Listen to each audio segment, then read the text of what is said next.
ஹர்திக் பாண்டியாக்கு இருக்கிற ஆரா எப்படி தெரியுமா? இந்த 1.4 பில்லியன் பாப்புலேஷன் இருக்கிற ஒரு கண்ட்ரில, ஹர்திக் பாண்டியா மாரி ஒரு ஆல்ரவுண்டருக்கு we could never find a replacement.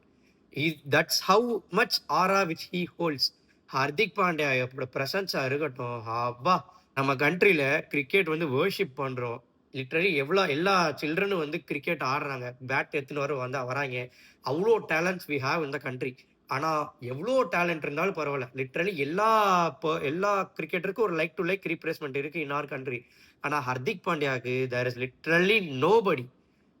ஒரு பேட்டிங் ஆல்ரவுண்டர் சொல்லுங்க. ஹர்திக் பாண்டியா மாரி 140 பேஸ் போடுறாரு.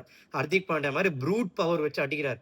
எந்த கிரவுண்ட்ல ஐபிஎல்ல அவர பூ பண்ணாங்களோ, அதே கிரவுண்டுல இன்னைக்கு வந்து போட்டு பொட்டலம் கட்டி சியர் பண்ணியிருக்காங்க.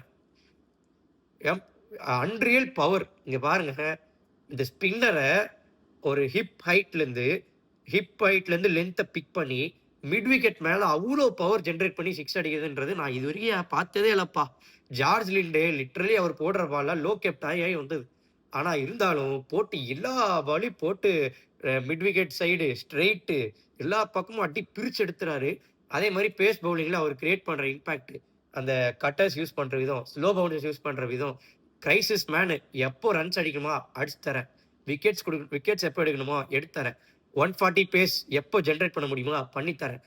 1.4 பில்லியன் கண்ட்ரில பாப்புலேஷன் இருக்கிற கண்ட்ரில ஒரு ரீப்ளேஸ்மென்ட் கண்டுபிடிக்காததுக்கு காரணமே கண்டிப்பா Hardik Pandya, the guy himself and how much he brings into the team. அவ்வளவுதான் சொல்ல முடியும்.